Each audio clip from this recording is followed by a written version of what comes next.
My legitimate elder sister married the Prince Regent. After getting pregnant, to secure her favor, she decided to choose a younger sister from her maiden home to enter the prince's manor. I, the youngest, was chosen. She believed I was a well-behaved, weak little rabbit who posed no threat to her, but she did not know that I was actually a wild fox hiding its tail, highly skilled at scheming. All my weakness and harmlessness were merely an act. My sisters and I knelt together in the main hall, preparing to welcome our eldest sister, Su Jinrou, who was now the Princess Consort of the Prince Regent. This was her second visit back to the manor since her marriage. The first time was on the day of her post-wedding visit when she wore luxurious ceremonial robes. Her hair was filled with gold hairpins and jewelry, and her wrist bore a white jade bracelet personally bestowed by the emperor. With a faint smile, she casually pulled out a gold hairpin and rewarded it to fourth sister, who was helping carry her skirt. That single hairpin was worth enough to cover all of us sisters' jewelry expenses for several years. Eldest sister is truly blessed with good fortune.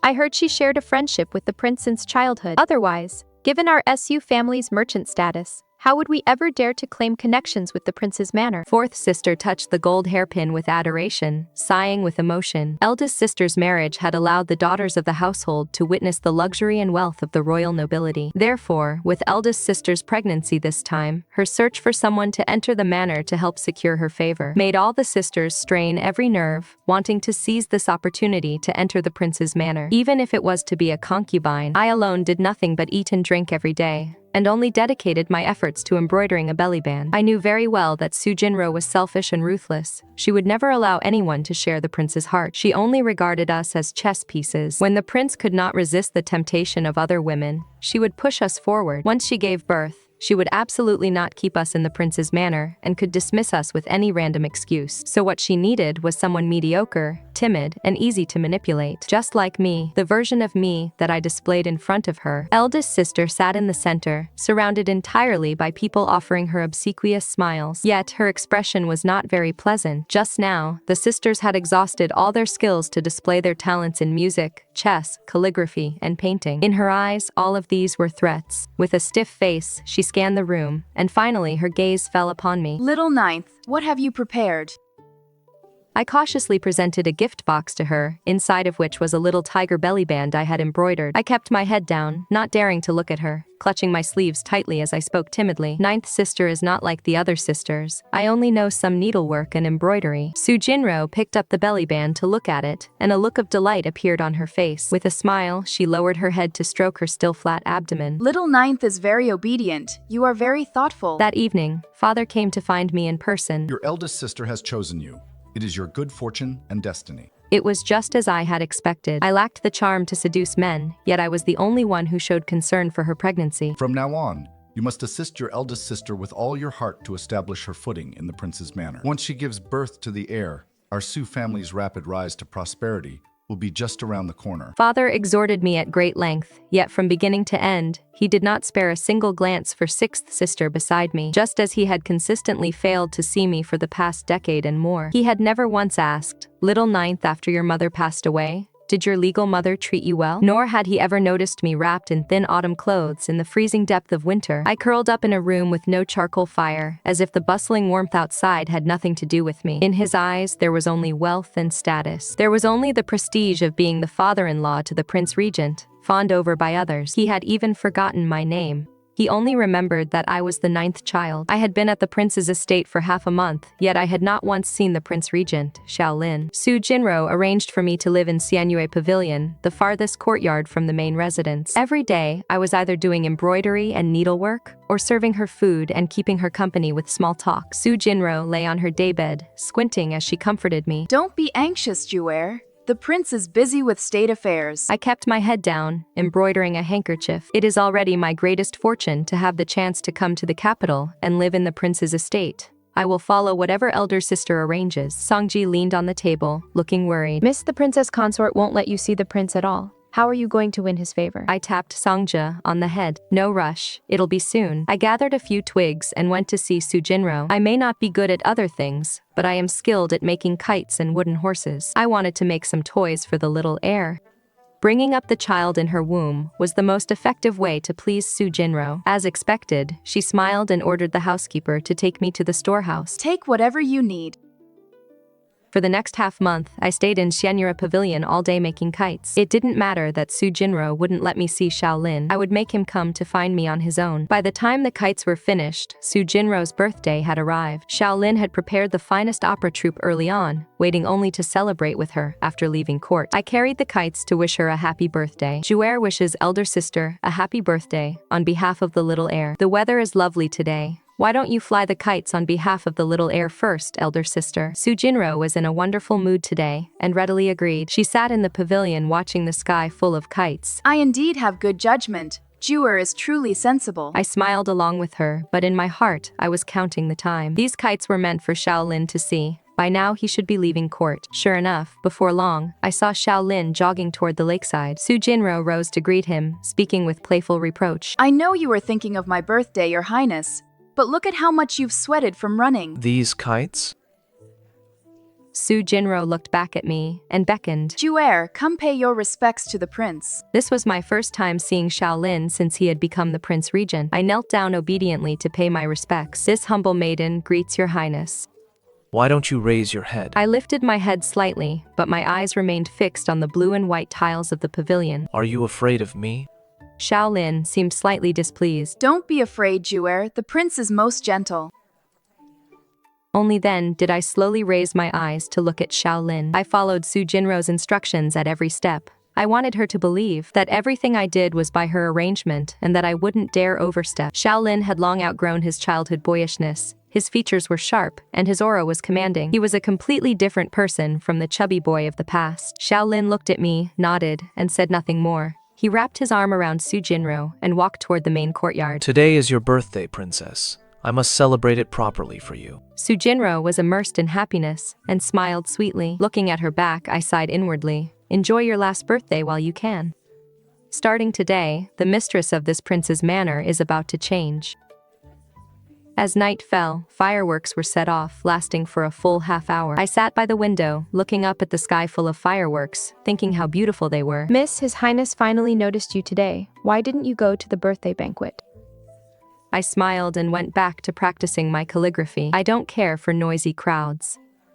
But I knew very well that only by my absence, and by his inability to see me, would Xiao Lin miss me even more. The kites he saw today were identical to the ones I had given him when we were young. Before he left, he had given me a meaningful look. With that single glance, I was certain he remembered everything from the past. Late into the night, the hustle and bustle of the main courtyard finally quieted down. I lit a candle and sat in the courtyard of Xianyu Pavilion, framing a kite with bamboo splints. I was waiting for Xiao Lin. I knew his heart must be filled with doubts right now. He would definitely come to find me. The candlelight is dim. Be careful of your eyes. Xiao Lin stood at the entrance of Xianyu Pavilion and spoke softly. I hurriedly rose to curtsy, but he gestured for me to skip the etiquette. He came over and sat beside me, watching me make the kite. You frame these kites exceptionally well. Who did you learn from? I shook my head. I forgot. My mother taught me how to make kites, but she never allowed me to show it in front of others. She said it was a lowly craft, and that others would laugh at me. In my life, I had only given a kite to one person, and that was Xiao Lin, who was still a prince back then. He had accompanied the late emperor on an inspection of Luzhou and stayed temporarily at the Su estate. That day, I climbed down from a tree in the back garden and saw him sitting beneath it, crying. To cheer him up, I gave him the kite my mother had made for me. Xiao Lin sat in silence for a moment, then asked, What is the age difference between you and your elder sister?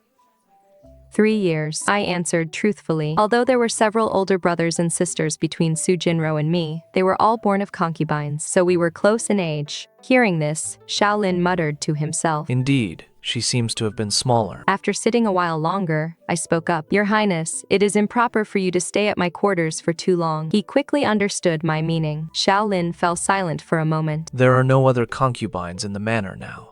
Since your elder sister sent you here, let her choose an auspicious day to host a banquet and formally welcome you. Hosting a banquet and formal rites were privileges reserved only for a side consort. Su Jinrou would never allow me to have such a high rank, so I might as well reject it myself. Your Highness respects my sister and wants to give me some dignity, but I am mindful that it is hard on my sister to overwork herself while pregnant. If your Highness is willing to keep me here to serve you, just letting my sister drink a cup of my concubine's tea will do. Xiao Lin looked at me with confusion, and a hint of curiosity in his eyes. I was probably the first woman to refuse to be his side consort. I was very satisfied with his reaction. This hint of curiosity combined with his attachment to the kite was enough for him to spend effort probing into me. The next day, Xiao Lin summoned me to the main courtyard to offer tea to Su Jinrou. Although Su Jinrou was annoyed that I had been taken into the inner estate so quickly, she was very pleased that the position Xiao Lin assigned to me was just a low-ranking concubine with no official rank. Since Xiao Ju is now a concubine, she should share some of the burdens for the primary consort. Rest well, my consort. Xiao Ju will accompany me today. In the study, Xiao Lin bent over the desk writing calligraphy, while I stood to the side grinding ink. He wrote the character, Su, and asked me how it looked. I studied it carefully for a long while. A bit thin. Xiao Lin then crumpled the paper into a ball and threw it into the wastebasket. You are the second person who has dared to say outright that my writing is not good. I assume the first must have been my elder sister. An imperceptible smile appeared at the corner of Xiao Lin's mouth, and he nodded. Yes. When I lived at your house as a child, I wrote the character Su by the pond with a tree branch. Your elder sister pouted and said my writing didn't look good. I continued grinding the ink. It is a good thing that your highness and my sister can now resume your childhood bond. Yet he let out a sigh. Unfortunately, after I left Luzhou, she fell very ill. She forgot many things from her childhood. These memories are left for me alone to cherish. I don't dare mention them in front of her, for fear of triggering her headaches.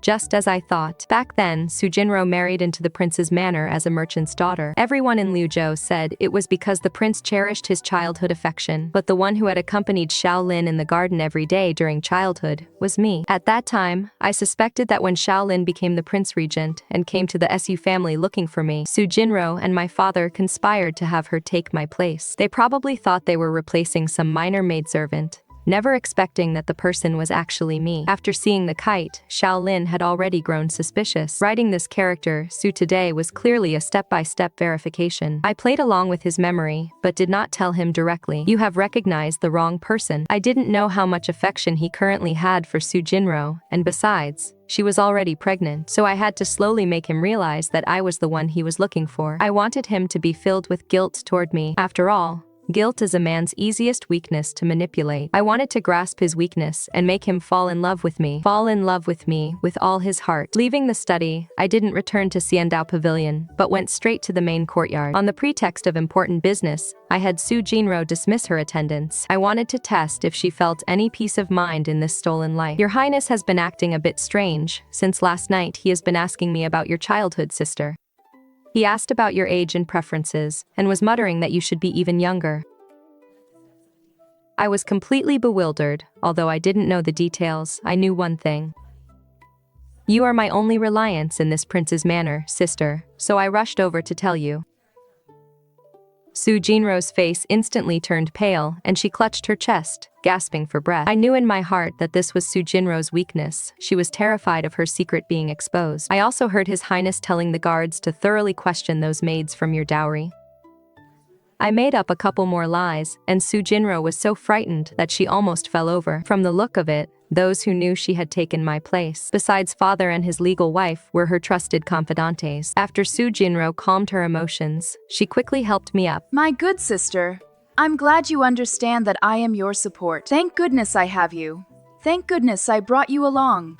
What nonsense about being my support. The only one I can rely on is myself. Just like all these past years, I could only pull myself up to grow and take one step forward at a time. A few days later, before I went to sleep, Songji ran in to gossip with me. Something bizarre happened. Those dowry maids of the princess got into an argument today. In the end, they got into a physical fight and smashed the imperial bestowed tea set and luminous cups. The princess was so angry that it affected her pregnancy. She said they had grown too rebellious to control, so she kicked them all out and sent them back to Luzhou overnight. It just so happened that His Highness was staying in the palace tonight. The princess wouldn't let anyone disturb His Highness, and right now, she is crying all by herself. I took down my hair, leaving a few loose strands hanging casually. After making myself look as if I had already gone to bed, I went to the main courtyard. Sister, you must take care of your body. If you cry like this, the little air in your belly will cry too. I served a cup of hot tea to Su Jinrou. After taking a few sips, she held me and wept. I patted her back to comfort her. In this prince's manor, there are only the two of us sisters left now. I can only rely on you, and you can only rely on me.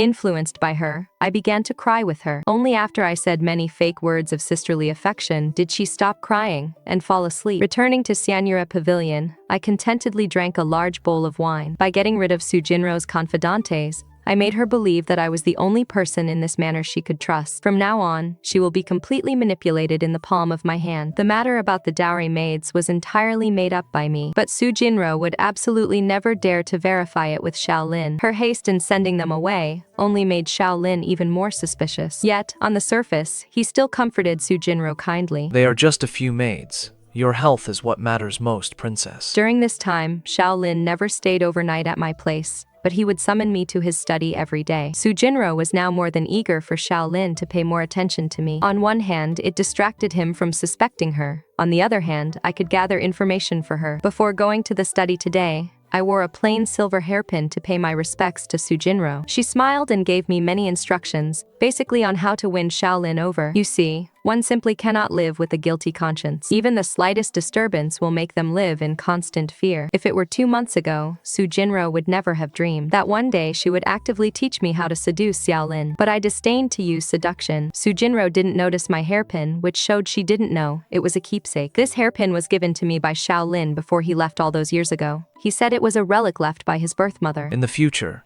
take this hairpin and show it to the guards at the city gates when you reach the capital, and you will be able to find me. It was just that I never had the chance to go to the capital. By the time I heard his name again, he was already the ideal son-in-law my father spoke of. When I arrived at the study, Xiao Lin was busy handling official business. I served him a cup of tea. The summer heat is intense, Your Highness. Please have some cooling tea. He looked up to take the tea, but froze when his eyes fell upon the hairpin in my hair. Where did you get this hairpin? Xiao Lin's voice trembled slightly. If the previous kite and handwriting could be considered mere coincidences, then this identical keepsake could hardly be called a coincidence. He stood up and held my shoulders, the corners of his eyes turning slightly red. You are Xiaobao, aren't you? You are the real Xiaobao, right? When we parted back then, he had asked for my name. I had tilted my face up and smiled as I told him. Xiaobao. That is what my mother calls me. Back then, my older sisters always bullied me, but every night my mother would hold me and soothe me. Be good, Xiaobao. Mother will definitely take Xiaobao away, and no one will ever bully Xiaobao again.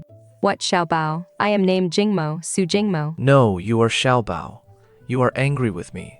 Angry that I mistook someone else for you, aren't you? This hairpin, that kite, it was all you.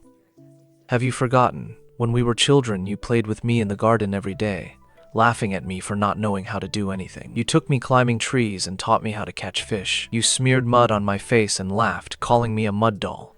You must remember this. Xiao Lin's tears began to fall. The decisive and formidable Prince Regent actually wept in front of me. Hearing him bring up those childhood memories, my heart ached with bitterness. That was the happiest time of my life, but I still held back my tears and pretended to know nothing. I took several steps back, looking thoroughly frightened by Xiao Lin, but I accidentally fell, scraping the skin on my wrist. Does it hurt?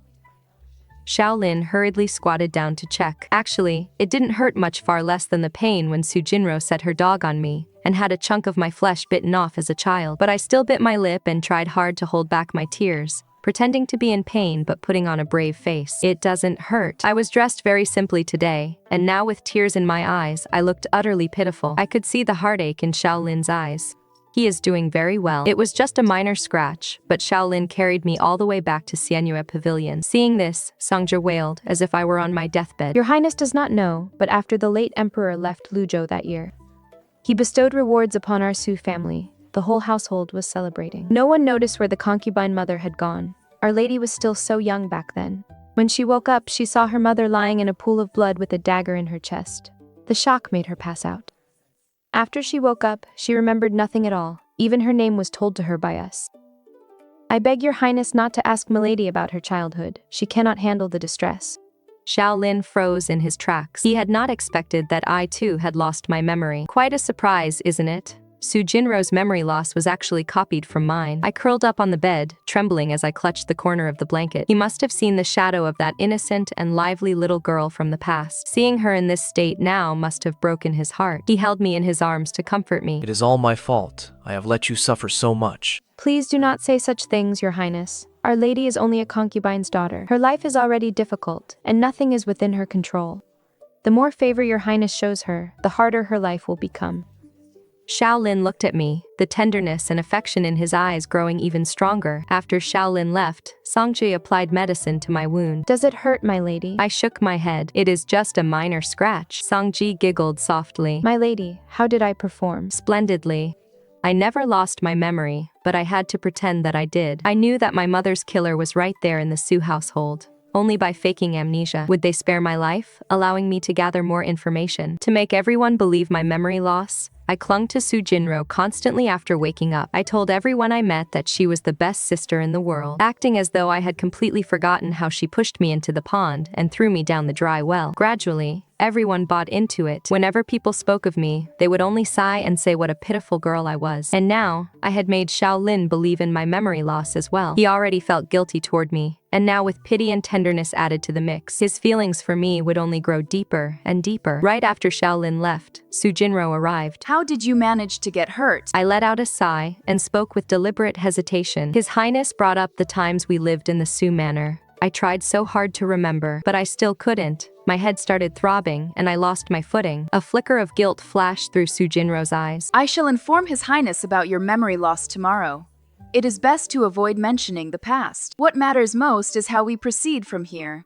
Su Jinrou was as terrified as a bird startled by a bough. Within a few sentences, she began planning to elevate my rank to bury the past. The very next morning, I was summoned to the main courtyard. Su Jinrou bestowed upon me the rank of Lady of the 4th rank. At first, becoming a mere concubine was to capture Xiao Lin's attention, but if I wished to strip Su Jinrou of her power, I needed to seize more control over the household. The first step toward that was securing a promotion. The maids and older servants in the prince's manor were highly adept at currying favor with the powerful. Today is a joyful day for Lady Su. If you could share some of your good fortune with us, it would be our great blessing. Embarrassed, I searched my purse thoroughly, only to fish out a few copper coins. Soon, the group of servants rolled their eyes and walked away. Just a low-born daughter from some backwater family. She is even worse off than us. Within less than a day, through Songji's efforts, the entire prince's manor was whispering about me. Soon, these rumors reached Xiao Lin's ears. When he came to Manhwa Pavilion, I was embroidering a fan cover. Songjia, move faster so we can sell this tomorrow morning. Xiao Lin's face looked very grim. Sell what? You need not pay attention to what those gossiping servants say. I will deal with them. It was my fault. I was so occupied with government affairs today that I failed to celebrate your promotion. Xiao Lin had all the servants who mocked me flogged and their monthly allowance docked. Servants gossiping about their masters. Where did they learn such manners? He also allocated some estates and shops to me. He openly sent a thick stack of banknotes along with tribute jewelry and accessories and newly tailored clothes into Manhwa Pavilion. Xiaobao, everything you lacked in the past. I will make up to you from now on. I was very pleased with Xiao Lin's gesture, not for the gold, silver, and jewels, but because I wanted the entire prince's manor to know who they should listen to from now on. Ever since Xiao Lin firmly believed that I was Xiaobao, he never went to see Su Jinrou again. But this was not enough. I knew in my heart that the only reason he did not deal with Su Jinrou was because of the child. By showing her mercy today, once the child was born, all of this could be swept under the rug. I took the initiative to visit Xiao Lin in his study. Now that my elder sister is pregnant, if your highness neglects her because of your concern for me, I fear she will be deeply saddened, which might harm the unborn baby. I have heard that when a woman is 3 months pregnant, a blessing banquet is held to invite close friends and relatives to pray for the child. Why don't we host a blessing banquet at the manor to cheer my elder sister up? Xiao Lin, who now complied with my every wish, held my hand and smiled. Very well. But since she is currently pregnant, you will have to manage everything.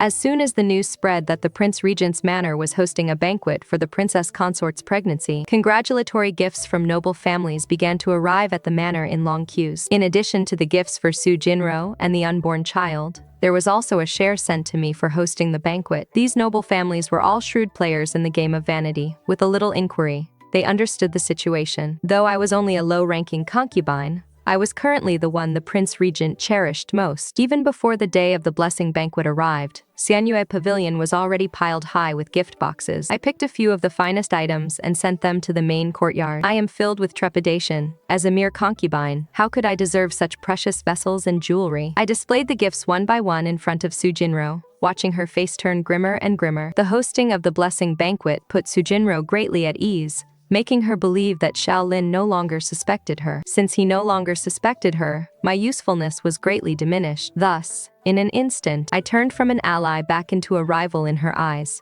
a rival who was stealing her favor. Since His Highness favors you now, you deserve them. Although Su Jinrou said this, her eyes betrayed an unmistakable malice. Sister, you jest. I am but a concubine's daughter and know my place.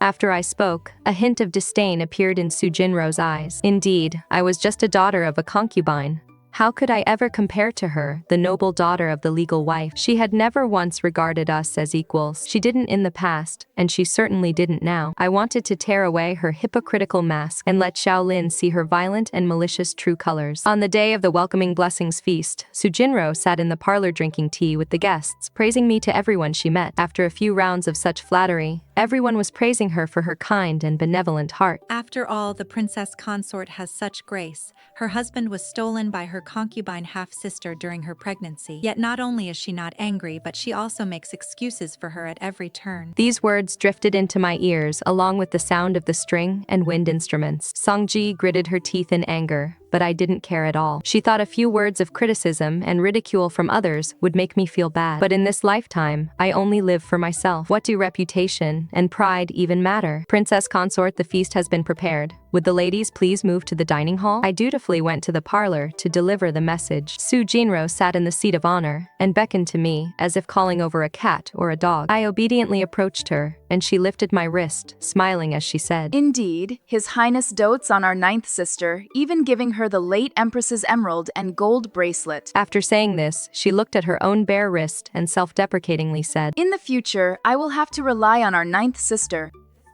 As soon as she said this, the guests present all looked at me with expressions of resentment and indignation. Like Su Jinrou, they were all primary wives, so they naturally looked down on a concubine like me. I understood that Su Jinrou was setting the stage and building up the crowd's emotions for the main event that was to follow. Halfway through the feast, Su Jinrou put on a tearful performance. She thanked the Bodhisattvas, the Buddhas, the Patriarch Bodhi, the Emperor, and all the ancestors one by one. She thanked them for blessing her with this pregnancy. As long as the child can be born safely, I am willing to fast and pray for 3 years. Halfway through the banquet, Su Jinrou suddenly clutched her chest, her face turning red as she gasped for air. Immediately afterward, she spat out a mouthful of fresh blood. Then, she looked at me with a face full of terror. She pointed at me, slightly shaking her head with a look of utter disbelief as she said, No, it can't be. This feast was prepared by 9th sister. How could anyone poison me here? After saying this, she fainted. The banquet hall fell into absolute chaos. I stood up, picked up 2 glass cups, and smashed them onto the ground. With a sharp, shattering crash, everyone stopped what they were doing and looked at me. Songje, go summon His Highness and the Imperial Physician. You few, go lay out some soft cushions and bring over a daybed. Everyone else stay exactly where you are, lock the courtyard gates. Go to the Metropolitan Government office and bring back the constables. Tell them someone has attempted to murder the Princess Consort of the Prince Regent. The noble ladies were stunned for a moment before saying, We should first carry the Princess Consort back to the main courtyard. We do not know the nature of the poison yet. If she is moved back to the main courtyard and the bumping along the way worsens the effects of the poison, what then? I retorted sternly. If anyone wishes to leave, I can only suspect that she is the one who administered the poison. Once these words were spoken, no one said another word. During this period, I had established authority in the prince's manor, and it was showing significant results at this moment. The maids and older servant women went to lock the doors and carry the bed. Everyone sprang into action, according to my instructions. I saw Su Jinrou's eyelashes flutter slightly. Deep fingernail marks were pressed into the palm of her right hand. Xiao Lin and the manor's imperial physician arrived almost at the same time. After examining her, the imperial physician fed Su Jinrou some medicine. After forcing her to throw up several times, Su Jinrou slowly came to. Your Highness, the Princess Consort was only slightly poisoned. Fortunately, the dosage was small, so it is not very dangerous. She will be fine after taking some medicine and resting for a few days. Now that she was saved, the next step was naturally to find out who the poisoner was. After looking around, the constables determined that the teapot on the table had been poisoned. After Su Jinrou's earlier performance, the noble ladies all felt that I had gone mad with ambition to usurp her position. They believed I had used seduction to bewitch Xiao Lin, and was now plotting to take the position of Princess Consort. If something happens to the Princess Consort and her unborn child, Whoever benefits the most must naturally be the one who poisoned her. Someone in the crowd suddenly spoke up. Others chimed in one after another. Look at her, she doesn't respect the Princess Consort at all. A concubine's daughter, relying on the prince's favor, has completely forgotten her place. These words reached Xiao Lin's ears, loud and clear. After a moment of silence, he turned to look at me. Jingmo, you were in charge of this feast. Do you have any idea who might have poisoned the tea? He wanted to believe me, but he only chose to believe me after remaining silent and pondering for a moment. I used to wonder, if one day Xiao Lin fell in love with me wholeheartedly, would I stay by his side? Now, I had my answer. I walked over to the seat where Su Jinrou had been sitting just now. I picked up the tea she hadn't finished and drank it in one gulp, moving so fast that Xiao Lin had no time to stop me. Since I prepared today's feast, no matter who poisoned it, it is my negligence. I have failed your highness and my elder sister. I am willing to die to atone for my crime. With that, I fainted as well. But I collapsed right on cue, falling directly onto the maid standing next to Su Jinrou. The maid was startled by me. As she instinctively reached out to support me, Sangja grabbed her hand. Your Highness, look quickly. There is something under her fingernails. The maid couldn't withstand the interrogation and confessed very quickly. It was Su Jinrou who had ordered her to find an opportunity to poison the dishes I prepared and frame me. According to her plan, after the poisoning, people would gather around me to accuse and blame me. Meanwhile, someone would carry her back to her main courtyard, and the maid could easily slip away in the chaos to clean her fingernails. By then, the noble ladies would embellish stories of how I disrespected the primary wife. Even if I wanted to defend myself, I would have no way to start. I would have no choice but to suffer this injustice in silence. From then on, Xiao Lin would surely distance himself from me. At the same time, this self-harm scheme would make Xiao Lin feel more pity for her. But she never expected that I would lock the courtyard gates and forbid anyone from leaving. Nor did she expect that I had noticed something wrong with her, and that made long ago. Of course, what surprised her the most was that I drank that tea. My lady, the prince has gone to the main courtyard to deal with the Princess Consort. Sangji whispered in my ear. Only then did I open my eyes, looking at her with a smile. Sangja patted her chest, looking terrified. My lady, you were far too bold. It was poison after all. How could you drink so much of it? I pinched Sangja's nose. Silly girl, she values this pregnancy so much. How could she heavily poison herself? It was definitely just a show that wouldn't endanger her health. If she can play the victim, so can I. Truth be told, Su Jinrou is still quite foolish. Perhaps because father spoiled her all those years in the Su household. And no matter how clumsy her little tricks were, father always believed her. This made her think she was clever enough to scheme against me. Little did she know, her little drama today was entirely within my plans. I provoked her into harming me, only to expose her on the spot. In this way, she not only loses Xiao Lin's favor and trust, but I can also use this opportunity to play the victim myself, making Xiao Lin feel even more guilty toward me for ever doubting me. My darling, it is all my fault for letting you suffer such great grievances and false accusations. When Xiao Lin returned, I was in the middle of drinking my medicine. He took the medicine bowl from Sangja's hands, his eyes rimmed with red as he personally fed me. I lowered my head, my tears falling drop by drop. I do not blame your highness, I am merely a concubine. To have been allowed to host the blessing feast was already immense blessing. Since something went wrong at the feast, it was only natural for me to take the blame. Xiao Lin's eyes grew even redder. I have already questioned her thoroughly.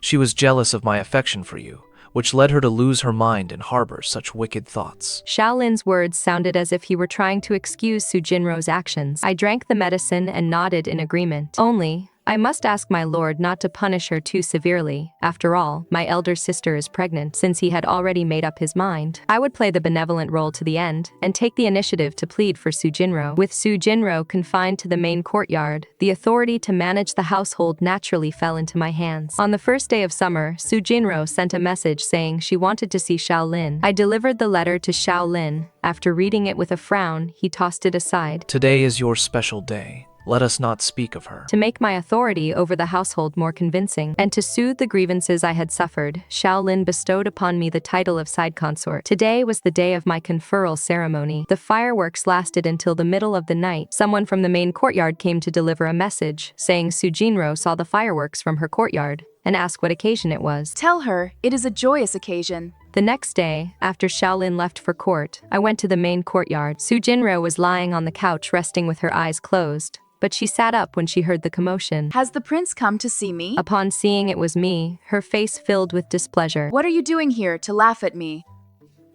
I waved my hand, and all the servants in the room left. I sat on the square chair and looked at her with a smile. Indeed, I never expected my honorable older sister from the legal line to see such a day. Su Jinrou glared at me viciously, but then she smiled again. I have yet to congratulate you, little nine, on your promotion. But even if you have become a side consort, it cannot change the fact that you are born of a concubine. You remain nothing but a concubine yourself. What does it matter if the prince has confined me? I am still his officially wedded primary wife. Once the child is born, my confinement will be lifted. I had to admit what Su Jinrou said was true, and that is exactly why I had to come today. But what if the child is gone? What if the prince finds out you are deceiving him? Who then can protect you? Hearing this, Su Jinrou subconsciously reached out to cover her abdomen. You wouldn't dare. What is there that I wouldn't dare now? There are no longer any of your trusted confidants in this courtyard. Everyone is at my beck and call. If I want you to miscarry, it would be as easy as turning over my hand. Su Jinrou fell silent. She knew deep down that what I said was indeed the truth, but I would not let her end all this in the easiest way possible. I wanted to torture her slowly to break her and to drive her mad. By the way, do you still remember our 10th sister, whom you threw into the lake? I've heard elders say that infants cannot be reincarnated, which is why there are infant grievances. In a few days, it will be 10th sister's death anniversary. Do you think she will come to claim the life of the child in your womb? After saying this, I smiled and turned to leave, leaving Su Jinrou alone, screaming and shrieking. However, her shrieks could not make it out of this courtyard. The weather was nice, so I picked some locust blossoms, made some pancakes, and sent them to the study for Xiao Lin. He was taking a nap on the cool daybed, and I sat beside him, fanning him. Perhaps the breeze was too strong as it woke him up. You're here. He took my hand and placed it on his chest. Your Highness is acting like a spoiled child. I have made some pancakes, please taste them, Your Highness. Xiao Lin sat up with a smile, but his smile froze when he saw the locust blossom pancakes. When we were children playing together, I would bring him locust blossom pancakes made by my mother every day. My mother's monthly allowance was small and often docked. To improve my diet, she would pick free locust blossoms to mix into batter and fry them into small pancakes for me. I liked them very much, so I brought a few to Xiao Lin every day. The most delicious food in the world was what my mother made with her own hands. After Xiao Lin ate too, he lowered his head and remained silent. I stood aside, massaging his shoulders. Your Highness, I would like to plead for my elder sister. Please lift her confinement, Your Highness. Why? A few years ago, all I wanted was to have enough to eat and wear every day. How could I have ever imagined having such an honorable life as I do today? Everything I have now is thanks to my elder sister's fulfillment. Xiao Lin took my hand, turned to look at me, his eyes filled with tenderness. My silly little treasure. You have today because of your kind heart. It has nothing to do with her. Forget it. You wouldn't understand these things anyway, so let's not mention it. I tilted my head and smiled at him. How could I not understand? I understood all too well. That was why I could bring up the past piece by piece. As Xiao Lin finished the last locust blossom pancake, a servant from the main courtyard rushed in to report that Su Jinrou had a persistent high fever. I knelt before Xiao Lin, crying tears of sorrow. Please forgive my sister just this once, Your Highness. Treating her illness is the priority. Xiao Lin agreed. While the servant went to summon the imperial physician, I accompanied Xiao Lin to the main courtyard. When we arrived at the main courtyard, Su Jinrou was making a scene. Let me out. I want to see His Highness. When she saw me, she glared at me fiercely, as if she wanted to eat me alive. Su Jingmo, you are a cunning and insidious vixen. You played innocent and acted pitiful to deceive me, and you even wanted to seduce my husband. After saying this, she threw herself at Xiao Lin's feet and wept. My prince, I was set up by her. This was all a trap she laid out. She lured the physician's concubine into a trap, and she designed the plan to have me confined. She is a venomous snake, my prince. She wants to harm your own flesh and blood. She also wants to harm me. She wants my life. My prince, please order her execution immediately. Perhaps Su Jinrou had a guilty conscience from her misdeeds. Or perhaps she cared too much about the child in her womb, which was why she was so terrified by me. Xiao Lin looked at her coldly, his face full of displeasure. Even though she was framed by you, she is still pleading on your behalf. Instead of repenting, you turn around and slander her with a mouthful of lies. You obtained your current favor only by impersonating her. Who is the one lying to me? Hearing this, Su Jinrou looked up at me in disbelief. It was you. It was actually you. How could it be you? Perhaps having finally figured it all out, she suddenly laughed. Fine, Xiaoju. What a brilliant scheme. You had me running in circles. You knew from the very beginning, didn't you?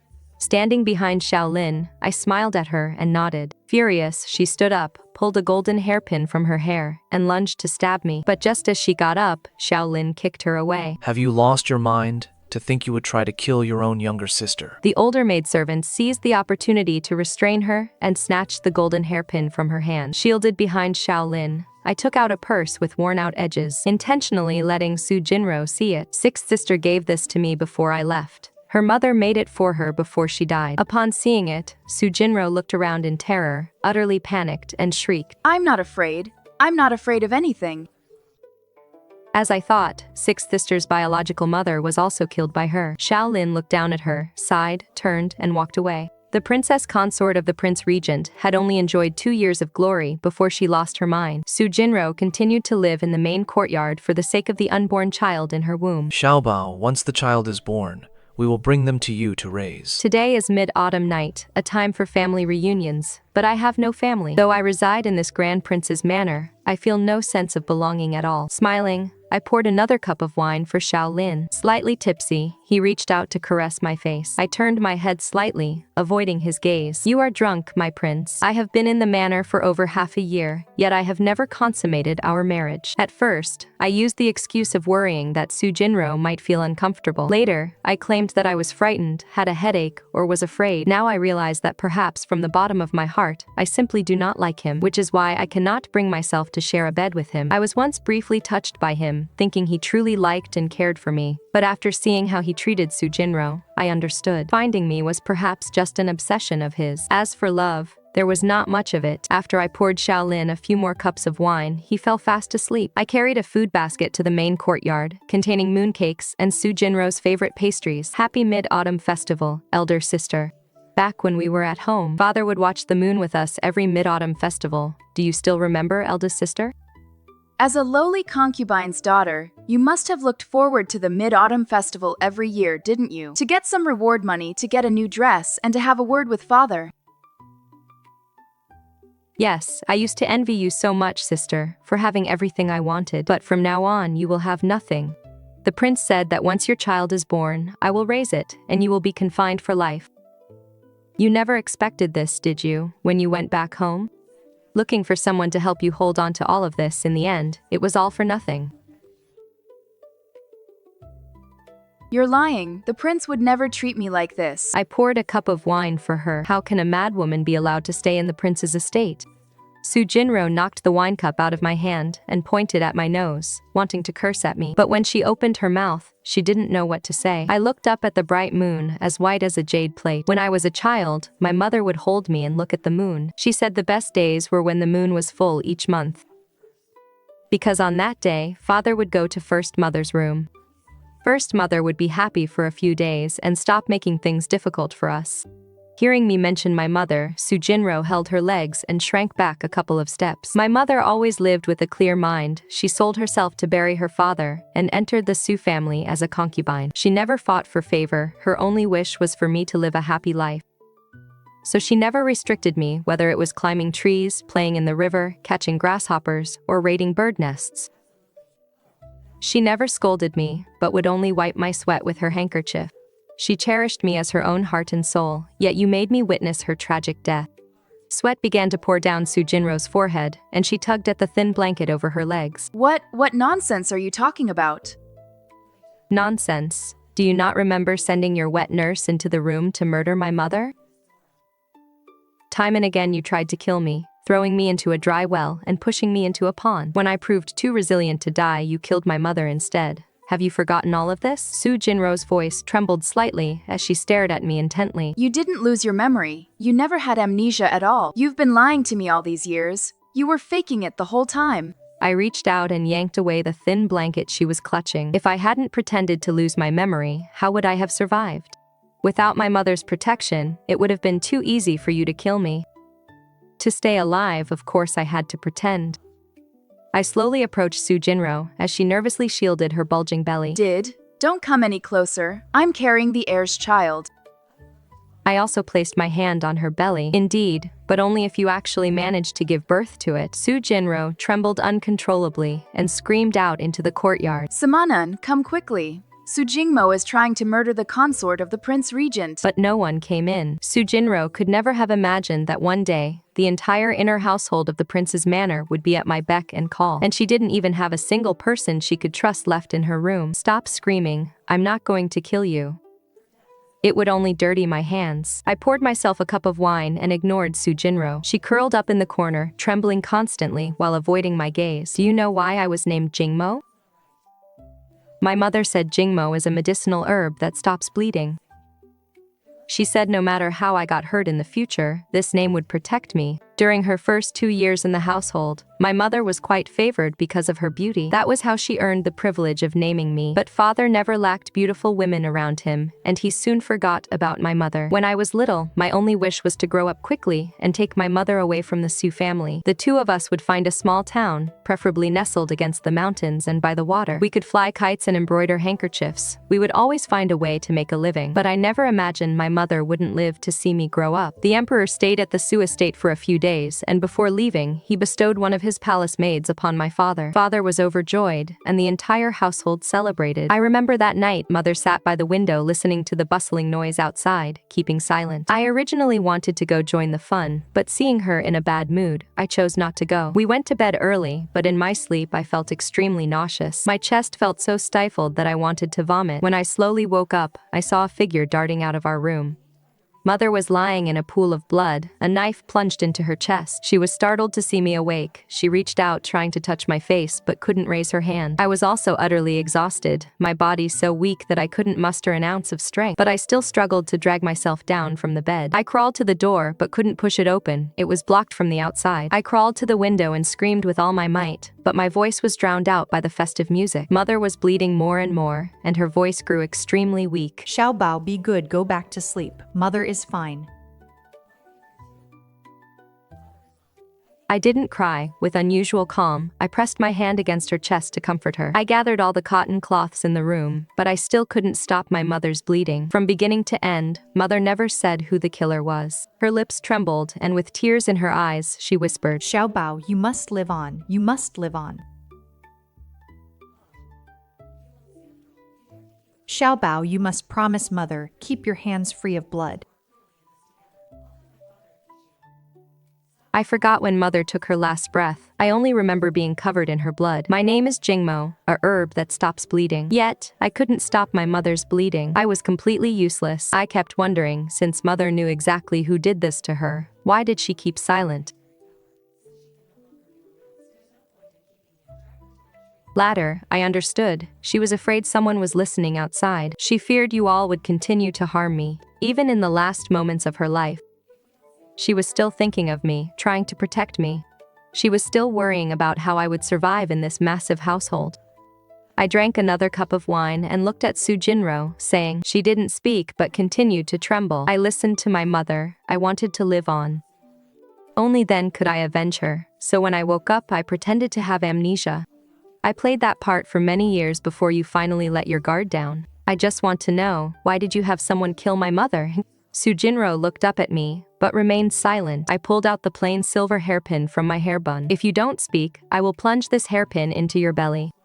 Su Jinrou shuddered violently, before she finally spoke slowly. I detest all of you concubine-born daughters. Every time one of you was born, I wanted to kill you. That year when father kept that palace maid, I hated it to the extreme. It meant he wouldn't visit our quarters for many days again. I wanted that palace maid to know that in the Su family, concubines will always be servants. I wanted to make an example of her to keep the others in line from then on. Otherwise, she would have used her palace background to put on airs before my mother. So my mother's death was merely a tool Su Jinrou used to warn others. Do you know, you were clearly a pathetic daughter of a concubine, yet you wore a smile on your face every single day. I found it absolutely sickening. I wanted to see if you would still be able to smile once your mother was dead. I stared at Su Jinrou, wishing I could hack her into pieces, but I held myself back. I had promised my mother that I wouldn't get blood on my hands. I knew she gave me this instruction before she died, because she didn't want me to seek revenge for her. She wanted me to live on safely, but I never promised my mother that I wouldn't kill anyone. After leaving the main courtyard, I returned to Xianura Pavilion, opened a jar of wine, and poured it onto the ground. Mother, if your spirit is in heaven, do you know how much your daughter misses you? The next day, as I was styling my hair in front of the mirror, her, Xiao Lin arrived. You went to the main courtyard last night. During the Mid-Autumn Festival, one always thinks of family. Xiaobao, you cannot be too kind-hearted. You forgive her again and again, yet she only becomes more outrageous. There is still a child after all. I am always worried about that. Just as I finished speaking, someone came to report. Something has happened to the princess. Xiao Lin and I were startled at the same time. Something has happened? This morning, the princess suddenly stood in the courtyard laughing wildly, saying someone wanted to harm her child. Then she ran all over the courtyard holding several hairpins, attacking anyone she saw. The maids were so frightened that they ran in all directions, and no one dared to go near her. Right now, the princess has climbed onto the roof and refuses to come down. Before I even had time to do my hair, Xiao Lin and I rushed over to the main courtyard. Su Jinrou was sitting on the roof, laughing. If you don't let me out, the baby in my belly is going to die. There are evil spirits. So many evil spirits surrounding me. Your Highness, they want to take my child's life. Xiao Lin's face was extremely grim, and he ordered the guards to go up onto the roof to bring her down. She dodged to avoid anyone touching her, turned to look at me, and suddenly burst into uncontrollable laughter. Seventh concubine. Seventh concubine, have you also come to take my life? You can't blame me for your death. Who told you to inhale the drugged incense and lose all your strength? Otherwise, you would have been able to fight back. You can't blame me. Suddenly, I realized that Su Jinrou was mistaking me for my mother. I said nothing, quietly watching her. She threw down a hairpin. Don't laugh. You think just because your daughter is doing better than me now, you can mock me. You will always be a concubine, and my mother is the primary wife. She is the primary wife. So I will always be more noble than your daughter. Just as the guards were about to restrain her, her foot slipped, and she fell from the roof. Xiao Lin lunged forward, but he failed to catch her. Su Jinrou miscarried. Xiao Lin held me and cried for a long time. Xiaobao, do you know? I was really looking forward to this child. The day she told me she was pregnant happened to be the death anniversary of my late mother. I was overjoyed because I missed my mother so terribly. I thought my mother had returned to see me. Xiaobao, did you know? My mother passed away early, so I never had a mother's love growing up. That day at the Su residence, I fell asleep under the tree and dreamed of my mother. When I woke up, I felt so miserable. Everyone treated me with utmost respect, but no one cared what I was actually thinking. Only you, when you saw me crying, didn't treat me as a prince, but as a friend. You gave me a kite, treated me to locust flower cakes, and played with me. So that was it. No wonder Xiao Lin treasured those childhood memories so dearly. Xiao Lin cried for a long time, and I coaxed him to sleep as if he were a child. I sighed. Fate could be so cruel. I had no intention of harming his child. I only wanted to avenge my mother. Madam, she refuses to eat or drink and babbles incoherently all day. She probably won't survive. Leave her be. You don't need to put much effort into caring for her either. When autumn arrived, Su Jinrou passed away. Xiao Lin never spared her another glance and left me to handle her affairs. I went to see her once, and she was already emaciated beyond recognition. Her eyes were sunken, her hair had turned completely white, and her face was covered in self-inflicted scratch wounds. There was no longer any trace of the glorious figure she cut when she returned to the estate years ago. Upon learning of Su Jinrou's death, my legal mother went mad. My father rushed to the capital from Luzhou to see me. It doesn't matter that your eldest sister is dead. We still have you. Serve the prince well. Our entire Su family is counting on you. However, he would never return to Luzhou again. Xiao Lin said my father had deceived the Prince Regent and failed to discipline his daughter, so he punished him by locking him in prison. When the news reached Luzhou, my sisters and the concubines divided the land and shops among themselves, and all left the Su estate. The once bustling and glorious Su estate became a dead mansion in an instant. Xiao Lin said he wanted to make me his Princess Consort. In my heart, only you are worthy of this position. He ordered a whole set of ruby-encrusted headwear for me, saying I would wear it on the day of my investiture. I looked at him quietly, saying nothing. If my eldest sister were still alive, would this position ever have come to me?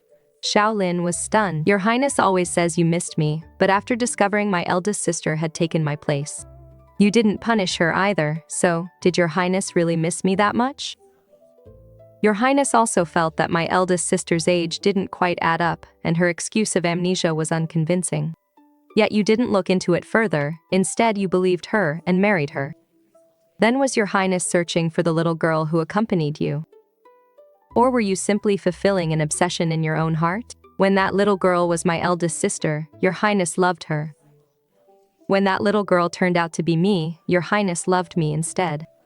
So does your highness truly love the person in your past memories, or the person standing before you right now? I asked many questions, and though Xiao Lin parted his lips, he could not utter a word. He said he needed some time to think and would give me a satisfactory answer, but I didn't need an answer anymore. I knew very well in my heart he didn't love me that much. From beginning to end, the only person he loved was himself. He was merely attached to the girl I used to be. That memory filled a void in his heart, and he mistook it for love. Fortunately, I didn't love him that much either. I had always been clear that everything I did was merely using him to exact revenge on Su Jinrou. I never felt guilty about it either. After all, he was the one who mistook me for someone else, so he ought to bear the consequences of his own foolishness. After leaving a letter and that plain silver hairpin behind, I left the prince's manor with Songji. I figured I should still let him know that I remembered everything. Songji and I bought a shop in a small town at the foot of Mount Qingshan. A few kites hung at the shop's entrance, and inside we sold embroidery that Songja and I made. In our spare time, we would sit by the door, prepping vegetables while chatting with the neighbors. We would listen to them share rumors and anecdotes. Did you all know? I heard the Prince Regent's beloved consort abandoned his highness and left. Really?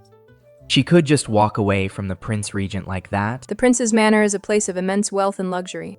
It is true. All the government offices have received notices. Anyone who can help His Highness find the consort will be handsomely rewarded. I heard His Highness spends all day crying over the things she left behind. After finishing her basket of vegetables, the elderly neighbor nudged me. Xiaomo, do you believe these rumors? Whether I believe it or not isn't important. It is just a bit of fun to pass the time. I was only thinking about how fresh today's vegetables were and how delicious they would taste stir-fried. Yes, and we could also gather some river snails to stir-fry as well. At night, once the doors were closed, sharing a cup of wine with Songja would be absolutely delightful. Autumn arrived early in Qingshan town, with continuous autumn rain washing the flagstone road until it gleamed. Songji and I had been running our embroidery shop, a half day of leisure, in this town for 3 years now. Our days flowed like the town's stream, quiet, long, and free. When we weren't busy, I would sit by the window facing the street. I would work on my embroidery while listening to the neighbors chat next door. Sister Jingmo, those tassel knots you taught me to make last time. They were snapped up the moment I took them to the market. Holding a paper umbrella, Lu Shu from the fabric shop next door cheerfully stepped over the threshold, carrying a basket of fresh water caltrops. She had a lively personality and loved visiting my shop more than anywhere else. You are skillful, so you earned that livelihood yourself. With a smile, I took the water caltrops and handed her a dry handkerchief to wipe away the rain. As we were speaking, Zhao Cheng, the schoolteacher, also stepped into the shop. He wore a washed-out green robe and had a gentle, refined demeanor. He placed several storybooks I had previously asked him to find onto the counter. With his ears turning slightly red, he said, Miss Su, I found the books you wanted. The autumn rain has been chilly lately. Please do not sit by the window for too long, or it may strain your eyes. Thank you for your concern, Mr. Zhao. I nodded and asked Songja to wrap up some osmanthus cakes for him as a return gift. Everyone in town knew Zhao Cheng harbored a quiet affection for me, but he was a polite scholar, and since I didn't bring it up, he kept his feelings strictly within the bounds of propriety, remaining a pleasant neighbor. As Lu Shu was eating the cakes and teasing Zhao Cheng, an extremely low-key yet undeniably elegant black-roofed carriage pulled up outside the shop. A well-dressed, clean-shaven, middle-aged man walked in. He looked around at the embroidery on display in the shop, and his gaze finally locked onto the double-sided embroidered screen depicting walking in the snow in search of plums behind the counter. That was the double-sided 3 different embroidery my mother taught me in the past. My dear madam, he suppressed the trembling in his voice, stepped forward, and bowed deeply. May I ask if this screen was made by your own hand? I raised my eyes, and in just a brief instant, I recognized him. It was Chief Eunuch Shu, the most capable manager in the Prince Regent's estate. Although he was dressed as a wealthy merchant now, he could not hide the bearing bred into his bones. The needle in my hand paused for a moment, but my tone remained calm. It is not for sale. If you fancy something else, customer, please feel free to choose. Eunuch Shu's eyes grew red, but he did not ask any more questions. He only gave me a deep look, left behind a gold ingot to purchase an ordinary handkerchief, and turned to step out into the rain. I knew that my peaceful days had come to an end. Night fell, and the autumn rain grew even heavier. While Songja went to the back courtyard to warm up some food, I was preparing to close the shop's wooden doors. A hand with distinct joints and rough, thin calluses braced against the doorframe. Amidst the veil of rain, Xiao Lin stood beneath the eaves. He held no umbrella. His black brocade robe was completely soaked through by the rain, clinging tightly to his body. He had grown much thinner, and the overbearing sharpness and pride that once defined his features had been worn away completely by 3 years of wind and frost. leaving behind only an unresolvable exhaustion and deep affection. Xiaobao. His voice was terribly hoarse, as if his mouth were filled with crushed gravel. No, Jingmo, I found you. I looked at him, feeling none of the inner turmoil I had anticipated. I simply pulled the wooden door back calmly. You have the wrong person, customer. This small shop is already closed. I do not have the wrong person this time. I will absolutely never mistake you again. He suddenly jammed his hand into the door, refusing to let go even as the wooden splinters pierced his palm and drew blood. He looked at me, his eyes filled with nothing but pleading. I have handed the power of the Prince Regent back to His Majesty. Those from the Su family who participated in harming your mother back then. I have exiled every last one of them to the bitter cold lands. Jingmo, that self-righteous high and mighty Xiao Lin is already dead. He took off that black outer robe, representing imperial power and wealth, carelessly threw it onto the muddy flagstones, and knelt straight and upright before my shop door, in nothing but his thin undergarments. I don't want to be any Prince Regent. I only want to be Su Jingmo's husband. If you are still angry, then let me kneel here in this rain until you are willing to spare me a glance. Zhao Yu happened to pass by holding an umbrella, and seeing this scene, he wanted to step forward to ask in bewilderment. Miss Su, this. Xiao Lin turned his head, staring deathly at Zhao Yu, like a lone wolf guarding its food. But immediately afterward, he forcibly suppressed the hostility in his eyes and spoke to me submissively. Jingmo, don't drive me away, I beg of you. I let out a sigh. The man who once held supreme power over the court had now learned to lower his noble head.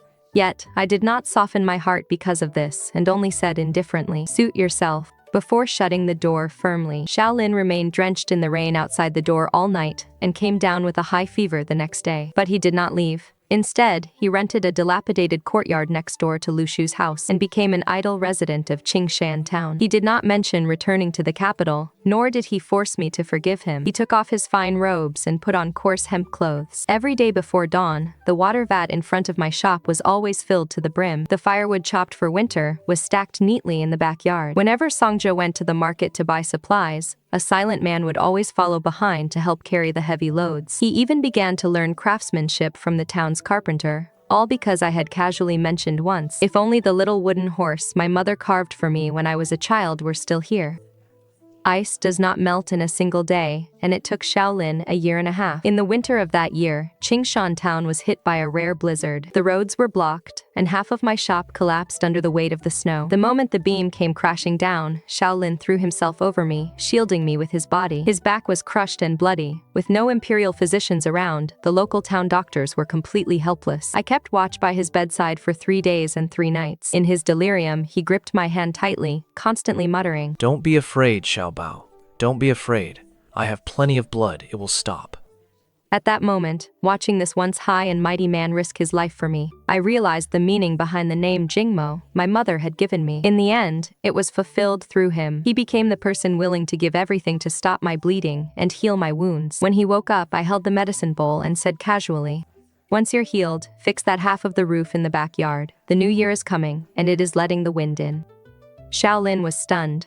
Then his eyes suddenly turned red, and like a child who had just received a sweet, he buried his face in my palm, weeping uncontrollably. In the spring of the following year, we held the simplest wedding ceremony in Qingshan town. There was no grand 10-mile bridal procession, nor any noble crown. There were only the red double happiness decals sent by Lu Shu, and the marriage certificate written by Zhao Yu, along with a carriage full of dowry that eunuch Shu had brought all the way from the capital. In the second year of our marriage, I gave birth to a boy. On the day of delivery, Xiao Lin, a man who had fought his way through seas of blood and mountains of swords, cried outside the delivery room like a helpless, bewildered child. He gripped the midwife's hand tightly, even shouting absurdly, "Save the mother.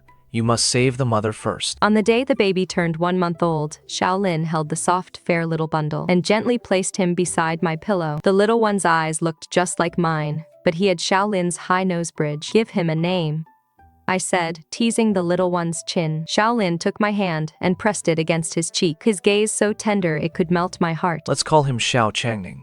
We don't need him to become a high official or a noble. I only wish for our family to be together, safe and peaceful, for all the years to come. Outside the window, a kite flew higher and higher in the spring breeze. I leaned against Xiao Lin's shoulder and watched Sangjie bustling about the yard and little Changning babbling away. The desolate ruins that once filled my heart had finally bloomed with spring flowers across the hills. The years were peaceful and quiet. In the end, the love and justice he owed me, he returned bit by bit, with interest.